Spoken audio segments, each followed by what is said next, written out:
Kama ambavyo mpango wa maendeleo wa sekta ya elimu mwaka 2021, 22, 2025, 2026 umeelekeza ushiriki wa jamii, hususan wazazi katika shughuli mbalimbali za maendeleo ya shule.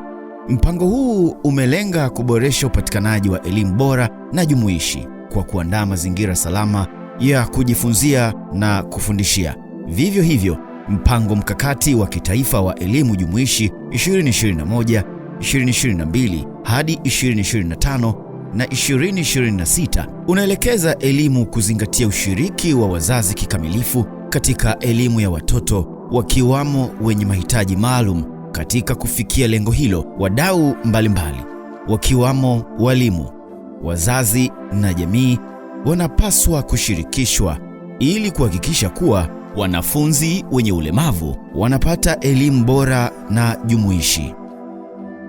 Umoja wa wazazi na walimu UWAWA ni moja kati ya jukwaa linaloweza kuwapa wazazi fursa ya kushiriki kikamilifu, kuchangia maendeleo ya shule ili kuleta ufanisi, uwazi na uwajibikaji wa wadau wote.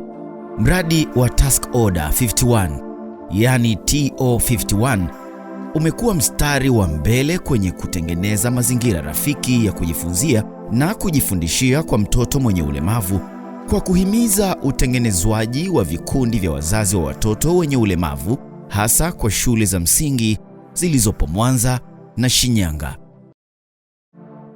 Kwenye upande wa ushirikiano kati ya wazazi wa watoto wenye mahitaji maalum, watoto wenyewe pamoja na shule ni mkubwa sana, kwa maana pale mwanzo kidogo ilikuwa na ugumu kidogo kabla ya wao hawajaelewa nini mantiki ya kuanzishwa kwa umoja ule, lakini baadaye baada ya kupata elimu kutoka kwa wenzetu wa Sense International na wakaeleza madhumuni ya mradi wenyewe, na wazazi wale baada ya kuelewa na umoja ule au kikundi kile baada ya kuanzishwa, kiukweli ushirikiano umekuwa mkubwa, na hata wale wazazi ambao walikuwa wanasuasua mwanzo kwa sasa wanatamani kuja, lakini zipo taratibu ambazo zimewekwa na tunawapokea.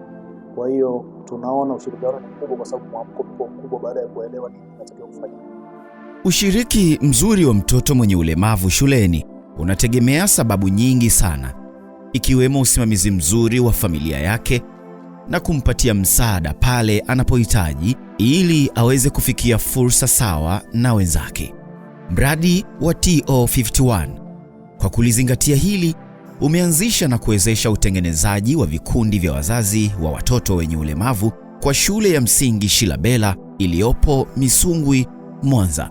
Kikundi hiki kimekuwa chachu na sababu ya msingi ya wazazi wa watoto wenye ulemavu ndani ya shule hii kuja pamoja na kushirikiana kwenye kusaidia kuboresha mazingira ya watoto wenye ulemavu.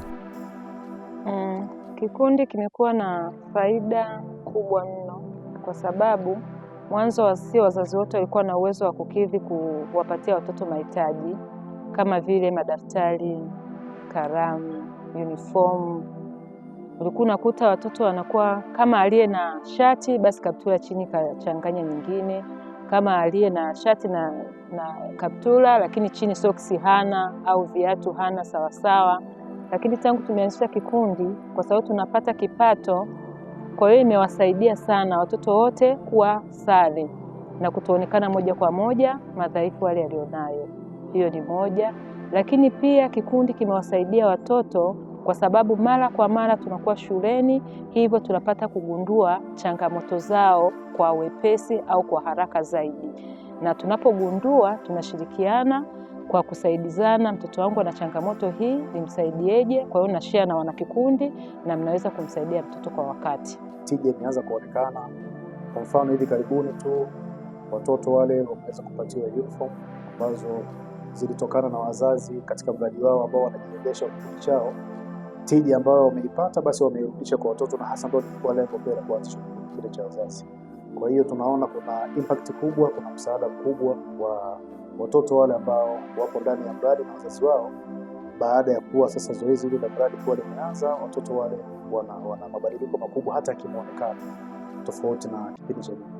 Mradi wa TO51 kwa kushirikiana na serikali umesaidia utolewaji wa mafunzo ya uundwaji na usajili wa kikundi, mafunzo ya biashara na uendeshaji wa shughuli ndogo ndogo hasa za kujipatia kipato, huku mradi ukisaidia kuwapatia mtaji mdogo wa kuanzisha biashara na wengine kuboresha biashara zao.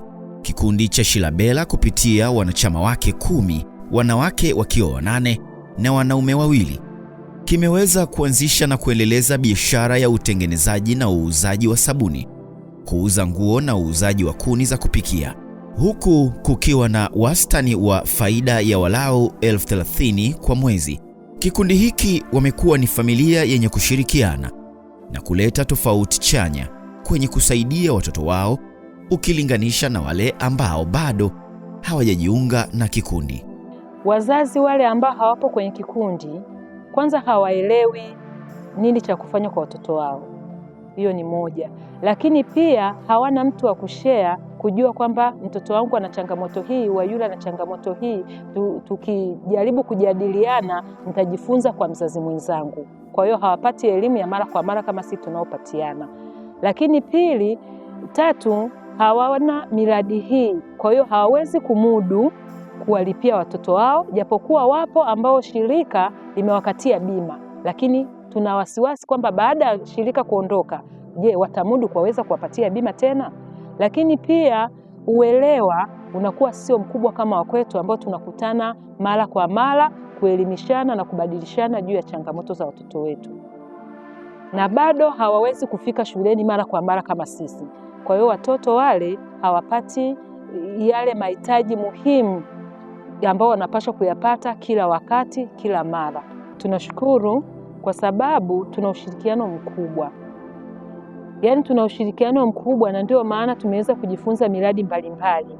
Unaona, mmoja alipokuwa anajua namna ya kutengeneza sabuni, akashare, akawafundisha wenzake wote wakashare. Lakini mwingine alikuwa na uzoefu wa kuuza kuni, akajua kuna faida kwenye kuuza kuni, naye akaleta wazo hili. Tulipokubaliana na mawazo haya, na kweli faida tumeziona, na kuni zinanunulika sana kiasi kwamba zimebaki chache. Na bado mwingine pia akaona kwamba tukileta hata vikoi na nini, leo havipo, vimekwisha, tumekosa muda tu wa kuifuata, lakini tunapobadilishana mawazo, tunabadilishana kwa umoja na kwa upendo.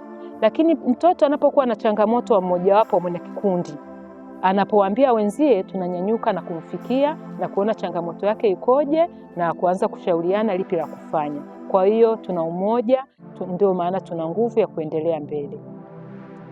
Kupitia kikundi hiki, mradi umesaidia kuboresha mahusiano mazuri kati ya walimu na wazazi, huku mtoto mwenye ulemavu akiwa ni kitovu cha faida ya mahusiano haya, wakati pia faida inayopatikana kwenye kikundi imekuwa ikitumika kuboresha mazingira ya mtoto moja kwa moja, wakati msisitizo ukiwa ni kuhakikisha kikundi kinaweza kujiendesha kwa maendeleo.